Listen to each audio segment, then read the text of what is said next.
Bem-vindos à nossa aula sobre os estados físicos da matéria. Já vimos numa aula passada que a matéria pode se apresentar em três estados físicos. No estado físico gasoso, os átomos estão flutuando.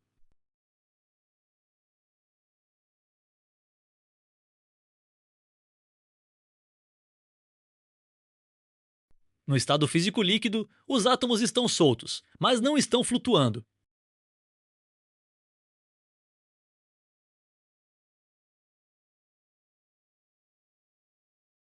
Já no estado sólido, os átomos estão presos uns aos outros, mas também vibram um pouco. Numa aula passada, vimos também que, ao aquecermos uma substância sólida, por exemplo gelo, os seus átomos começam a se agitar e passam para o estado físico líquido. Depois, seus átomos passam para o estado físico gasoso. Se continuarmos aquecendo esse gás, seus átomos ficarão tão agitados e baterão com tanta força contra as paredes da panela que podem até estourá-la. Os átomos estão sempre se movimentando. Mesmo num copo de água parado, os átomos estão se movimentando lá dentro. Isso é chamado de movimento browniano. Da mesma forma, mesmo no ar parado e sem vento, os átomos estão se movendo. Neste experimento, é colocado tinta num copo com água gelada e num copo com água quente. Em qual desses você acha que a água vai se misturar mais rápido? Primeiro foi colocada tinta na água fria.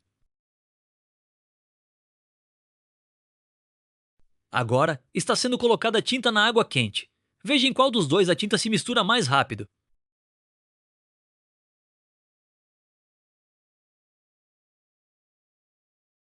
Como você pode ver, a tinta se misturou muito mais rápido no copo com água quente, pois na água quente as moléculas de água estão se mexendo muito mais.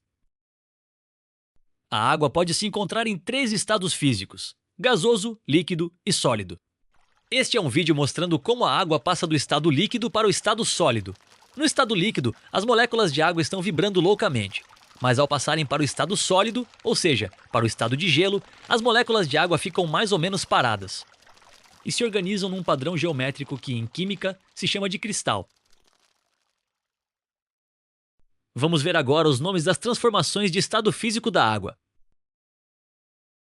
Primeiro, temos o estado sólido ou gelo, o estado líquido ou água líquida, e o estado gasoso ou vapor. Fusão é a passagem do estado sólido para o estado líquido. Podemos chamar também de derretimento. Ebulição ou evaporação é a passagem do estado líquido para o estado gasoso. Solidificação é a passagem do estado líquido para o estado sólido. Condensação é a passagem do estado gasoso para o estado líquido. Por último, tem a sublimação, que é a passagem do estado gasoso diretamente para o estado sólido, ou do estado sólido diretamente para o estado gasoso. Acima de 0 graus Celsius, o gelo derrete e vira água líquida. Abaixo de 0 graus Celsius, a água vira sólida. Em certas regiões do mundo, durante o inverno, os lagos e até o mar congelam. A superfície congela primeiro. Se o gelo tiver uma boa espessura, até carro e caminhões podem andar em cima dele.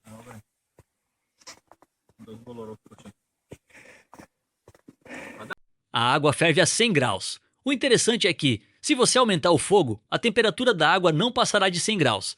A água apenas evaporará mais rápido. A diferença entre evaporação e ebulição é que a evaporação acontece a qualquer momento. Por exemplo, se você deixar uma panela com água numa sala de aula abandonada e voltar um ano depois, a panela estará vazia porque toda a água evaporou. Já a ebulição é igual à fervura. Quando colocamos roupas no varal, elas secam porque a água passa para o estado gasoso, ou seja, a água evapora. A água não precisa ferver para evaporar. Agora vamos falar sobre a condensação. Quando você tira uma garrafa do freezer e põe em cima de uma mesa, essa garrafa se enche de água em volta. A pergunta é: de onde veio essa água? Você saberia responder? Acontece que no ar há muitas moléculas de água flutuando. Essas moléculas de água flutuando no ar são chamadas de umidade do ar. Quando essas moléculas batem na superfície fria da garrafa, elas se juntam e formam gotinhas de água em volta da garrafa. Então, o que aconteceu aqui foi a passagem do estado gasoso para o estado líquido. Essa passagem é chamada de condensação. Numa noite fria, a condensação da água acontece sobre qualquer superfície: carros, folhas, portões e até animais, como essa mariposa. De manhã, o gramado fica todo molhado devido à condensação da água que aconteceu de noite. Sublimação é quando o gelo se transforma em vapor diretamente sem passar pelo estado líquido, ou quando o vapor se transforma em gelo diretamente sem passar pelo estado líquido. A naftalina, usada para espantar traças e cupins das roupas, é um exemplo de sublimação. Ela vai evaporando, diminuindo de tamanho e passando diretamente do estado sólido para o estado gasoso, sem passar pelo estado líquido. Outro exemplo de sublimação é o gelo seco. O gelo seco é gás carbônico congelado a 78 graus abaixo de zero. Ele vai evaporando e se transformando em gás sem passar pelo estado líquido. A geada também é um exemplo de sublimação, mas ao contrário do gelo seco, no caso da geada, a umidade do ar vira gelo diretamente sem passar pelo estado líquido. Ou seja, as moléculas de água que estão flutuando no ar passam para o estado sólido diretamente sem passar pelo estado líquido. Veja esse vídeo. De onde está vindo o gelo que está cobrindo essa fruta? Não está vindo da chuva, pois não está chovendo. Está vindo das moléculas de água que estão no ar e passam do estado gasoso para o estado sólido diretamente sem passar pelo estado líquido. Esta é a geada. A geada é um tipo de sublimação. Além da água, muitas outras substâncias podem existir nos estados sólido, líquido e gasoso. O ferro vira líquido a 1538 graus. O alumínio vira líquido a 660 graus. O oxigênio passa do estado gasoso para o estado líquido a menos 182 graus. O mercúrio vira sólido a 38 graus abaixo de zero. Ponto de fusão de uma substância é a temperatura que ela passa do estado sólido para o estado líquido. Por exemplo, o ponto de fusão da água é 0 graus. O álcool vira sólido a 114 graus negativos e líquido acima disso. A gasolina é sólida a menos 50 graus e líquido acima disso. O gás de cozinha é sólido a menos 187 e passa a ser líquido acima disso. Já ponto de ebulição é a temperatura que uma substância ferve. Por exemplo, a água ferve a 100 graus e mesmo que você aumente o fogo do fogão, ela não passa disso. Ela apenas evapora mais rápido. O álcool ferve a 78 graus, a gasolina a 126 graus. O gás de cozinha ferve a 42 graus negativos. Acabei de falar que a água fervente pode chegar no máximo 100 graus, mas isso só acontece numa panela aberta. A panela de pressão é diferente. Dentro de uma panela de pressão, o calor não consegue escapar, e a pressão do vapor faz a água chegar até 120 graus. É por isso que as coisas cozinham mais rápido numa panela de pressão. Bom, chegamos ao final de nossa aula. Agora, assistiremos um vídeo de 10 minutos do telecurso a respeito dos estados físicos. Hoje você vai entender por que faz mais de 20 anos que o Brasil é um verdadeiro pioneiro na produção de biocombustíveis. Olha só, eu precisava de 5 litros de caldo de cana e se der uns pedacinhos de cana também é para um vídeo da internet. Se você não sabe o que são biocombustíveis, são combustíveis feitos a partir de matéria orgânica, seres vivos mesmo.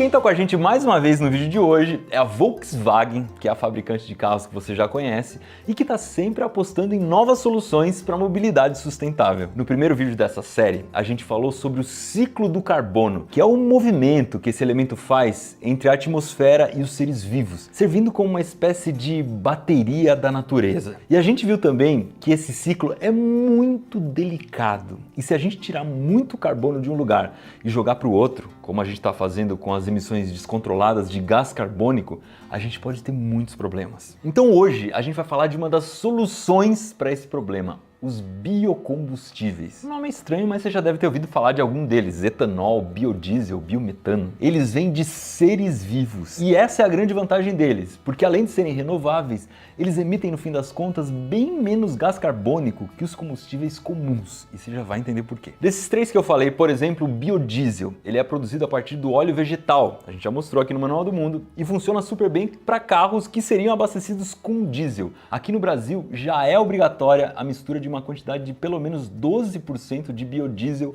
no diesel convencional, mas esse combustível é mais usado para veículos grandes, tipo caminhões, ônibus e picapes. O biometano é um gás que é produzido a partir da decomposição de resíduos orgânicos, estrume, restos de alimentos. É aquele que a gente consegue fazer usando um biodigestor, e a grande vantagem dele é que você está aproveitando uma coisa que não seria usada. Só que ao mesmo tempo o gás que é produzido é difícil de ser armazenado e usado, então normalmente ele funciona melhor para veículos grandes, como ônibus, ou então como fonte de energia para processos industriais. Inclusive a Volkswagen tem vários projetos para usar esse gás gerando energia nas fábricas deles. E o etanol eu não preciso nem falar, você já deve saber que ele deu super certo como combustível para carros aqui no Brasil. O etanol, o álcool que a gente abastece no posto, vem principalmente da cana-de-açúcar. Ela é moída e o caldo é fermentado para transformar os açúcares em álcool. Mas até aqui, beleza. Qual é a vantagem disso? Por que o etanol é melhor que a gasolina para o meio ambiente, por exemplo? Bom, primeiro ponto é que a cana a gente pode simplesmente plantar. É diferente da gasolina, que vem do petróleo, que a gente tem que esperar milhões de anos para ser formado lá embaixo da terra em condições bem específicas. E o segundo ponto é que quando a gente queima a gasolina, a gente está tirando o carbono de um reservatório subterrâneo, em que ele ficou por milhões de anos e jogando direto na atmosfera. Isso gera um aumento grande de gás carbônico, que traz vários problemas como o efeito estufa. E mais, esse carbono não tem como voltar para lá, para debaixo da terra, voltar a ser petróleo de um jeito simples ou de um jeito rápido. E é por isso que a gente diz que esse é um carbono não renovável. A queima do etanol também gera gás carbônico. A diferença é que esse gás carbônico já tinha sido capturado pela cana, que transformou isso em açúcares, que depois foram transformados em etanol, que depois a gente queima e que aí solta gás carbônico e a cana captura esse gás carbônico de novo, transforma em açúcares que a gente transforma em etanol e queima. E por causa disso, se a gente for contar o carbono que é tirado da atmosfera pela cana, o que o etanol emite de fato é muito menos do que os combustíveis tradicionais. Mas você tá ligado que essas coisas todas não estão aqui em cima da mesa à toa, né? Bora então, para entender esse processo, tentar fazer álcool a partir do caldo de cana, da garapa, desse negócio que a gente acabou de comprar na feira. Não, acho que é melhor fazer álcool. Primeira coisa que eu vou tentar fazer aqui é medir a quantidade de açúcar que tem no caldo de cana. A gente consegue fazer isso pela densidade. O açúcar aqui tá certinho, a gente não precisa mexer em nada. Depois, aqueles 5 litros de caldo de cana vão num galão de água e eu preciso preparar o segredinho, que é o fermento biológico. São fungos que estão aqui que vão fazer a fermentação da cana, vão transformar o açúcar em álcool. Eu dei uma pausinha para ir almoçar e o negócio encheu de bolha. Isso aqui é um sinal de que o fungo está vivo. Ele está gerando gás carbônico. Aliás, esse fungo que a gente usou aqui é o mesmo que é usado para fazer pão, para fazer cerveja, para fazer vinho. E essas bolhas são gás carbônico, são as mesmas bolhas que existem dentro do pão. E mais, o carbono que está nesse gás carbônico aqui veio da cana e a cana tirou da atmosfera. Então, no balanço final, não está poluindo. Essa tampa que eu vou colocar é uma válvula. Ela deixa o gás carbônico sair, mas não deixa o ar entrar, porque se o ar entrar ele vai atrapalhar os fungos. Agora vai uns dias aqui. Um sinal de que a coisa está acontecendo é se começar a sair bolinha da válvula. Olha o que virou a nossa garapa. Nossa! Certeza que tem álcool aqui. Tá um cheiro de cachaça que vocês não imaginam. É muito legal. Bora então montar o nosso aparelho de destilação fracionada. Com certeza é o aparato químico mais complexo que a gente já montou aqui no Manual do Mundo. O encaixe de cada peça é vidro com vidro. Então a gente tem que passar uma graxinha de silicone ali para vedar e dar lubrificação. Complicado esse negócio é que depois que você já encaixou a primeira peça, você tem que trabalhar com o negócio com essas peças mais ou menos encaixadas. E eu tô morrendo de medo de quebrar esse negócio, porque se quebrar vai demorar vários dias para chegar uma peça nova. Vamos entender agora o que a gente está fazendo aqui, né? Primeira coisa, aqui embaixo a gente tem uma manta de aquecimento. Por que a gente não poderia usar um bico de Bunsen aqui embaixo e esquentar esse negócio com fogo? Porque a gente está destilando álcool, né? Não vamos misturar álcool com fogo aqui. O caldo de cana fermentado foi colocado dentro de um balão de fundo redondo. Lá dentro eu joguei uns pedacinhos de cerâmica quebrada. Isso garante que isso aqui não começa a ferver de uma hora para outra. Funciona mais ou menos que nem aquelas leiteiras antigas que tem um funil dentro que você não deixa o leite sai tudo de uma vez. No momento em que isso aqui começar a ferver, a água e o álcool vão evaporar ao mesmo tempo. Então a gente tem aqui uma coluna de fracionamento que vai fazer a água condensar aqui. Então isso aqui serve para que a gente tire a maior parte possível de água e só o álcool continue no caminho. Logo em cima a gente tem um termômetro, porque se esquentar demais a água vai passar, então é legal a gente controlar a temperatura. E finalmente chega o condensador, que é onde o álcool que estava no estado gasoso vai passar para o estado líquido. A gente tem duas mangueiras nele, porque aqui vai correr água. Então a água garante que isso aqui fique frio o tempo todo. E você pode ver que lá dentro tem um tubo menorzinho, que é por onde vai passar o vapor. No fim das contas, se tudo der certo, o álcool vai começar a cair nesse segundo balão de fundo redondo. Desejem-me boa sorte. Geralmente a água que passa pelo condensador, ela vem da torneira e vai sendo descartada conforme ela vai esquentando. Só que aqui a gente não tem água saindo da torneira, então a gente fez um circuito usando uma bomba que era da nossa laser antiga. Parece um negócio tranquilo, mas a gente vai lidar com um monte de vapor saindo, é quente pra caramba. Já tá começando a condensar alguma coisa no primeiro balão aqui, tomara que seja álcool. Ah, o bichinho entrou em ebulição. A água já começou a condensar aqui, olha que coisa linda. As primeiras gotas aqui, que coisa doida. Tá 78 graus aqui em cima, isso é muito bom porque é o ponto de ebulição do álcool. Isso quer dizer que a maior parte do vapor que tá subindo aqui é álcool. Olha que bonito, o líquido vai brotando, parece que ele surge do nada. Esse processo que a gente está fazendo aqui é praticamente a mesma coisa de fazer cachaça. Claro que na cachaça vai ser usada uma levedura específica, tem uma série de cuidados com a limpeza e tudo mais. E também na bebida acaba indo muita água junto. O que a gente quer aqui é o álcool puro. Então é muito provável que não dê para beber isso aqui. A concentração de álcool deve estar muito alta, eu espero. Praticamente parou de pingar na temperatura que o álcool evapora, então a gente não pode deixar esquentar mais, senão vai começar a encher de água. Vamos ver o quanto rendeu e se o que tem aqui é álcool de fato. O primeiro teste é simples. Como a gente conhece muito bem o que a gente está destilando aqui, não tem o problema eu dar uma cheiradinha. Tem cheiro de cachaça. Dá uma limpadinha aqui na boca, senão vai um monte de silicone junto. 750 ml de caldo de cana, a gente tirou 55 ml de uma coisa que eu acho que seja álcool. A gente tem um instrumento aqui para medir isso. Isso aqui é um alcômetro, é um instrumento feito para medir a quantidade de álcool que tem na água. Então, se o que a gente destilou aqui é praticamente água, a gente vai descobrir agora. O que está nesse vidrinho é o que a gente destilou antes de gravar, que a gente fez um teste, tá? Mas também eu não sei no alcômetro quanto deu de álcool nisso aqui. No total, ó, a gente tem 100 ml desse álcool caseiro. Pelo cheiro, eu chutaria que a gente tem pelo menos uma concentração mais forte do que cachaça, que é mais ou menos 40%. Rapaz do céu! 78, 77% de álcool. Isso aqui já é mais forte do que o álcool 70 que a gente compra na farmácia. E se ele tá forte assim, o bicho tem que pegar fogo fácil. Vamos acender esse negócio longe de todo o aparato que tá todo cheio de álcool, né? Que coisa linda, vamos combinar, vai. Imaginar que isso veio daquele caldo de cana que eu tomei no começo do vídeo é muito louco. Se isso aqui não vale um joinha, eu não sei o que vale. Funcionou, temos um etanol que não é 100%, mas pega muito bem fogo.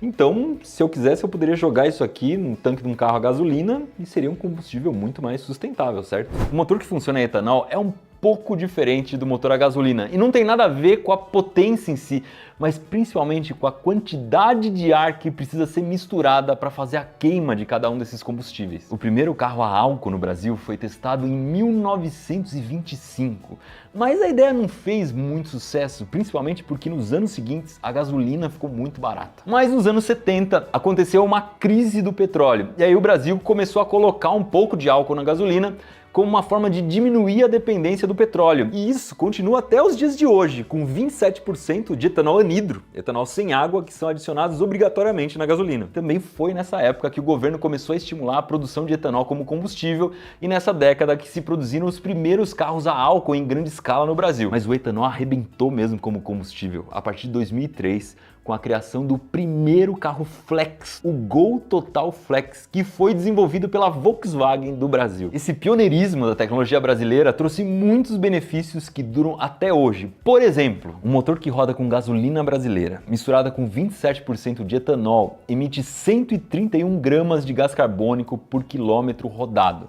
Dá o equivalente a essa pilha de moedas que eu tenho aqui na minha mão. Uma coisa importante, nisso a gente está considerando todas as emissões do poço à roda, ou seja, não só as emissões da queima do combustível em si, mas de toda a produção, distribuição dele e tudo mais. Se esse mesmo carro for abastecido com etanol puro, ele passa a emitir 37 gramas de gás carbônico por quilômetro. Para você ter uma ideia da diferença, olha só a pilhinha de moedas equivalente ao gás carbônico emitido pelo etanol puro e pela gasolina com um pouquinho de etanol. A estimativa é que com o uso do etanol nos carros flex, o Brasil já tenha deixado de emitir 600 milhões de toneladas de gás carbônico na atmosfera. Isso dá mais ou menos 100 vezes o peso da maior pirâmide do Egito. Fala a verdade, vai. É impressionante a diferença que uma tecnologia tão importante quanto essa pode fazer ao longo prazo. Por isso eu queria agradecer de novo a Volkswagen por ter ajudado a gente a contar essa história.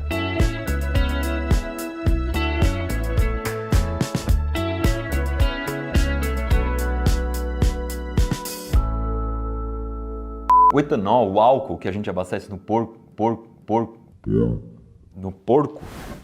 Se você ainda não viu, eu sugiro que você dê uma olhadinha no vídeo anterior a esse em que a gente mostrou como funciona o ciclo do carbono fazendo uma experiência com fotossíntese.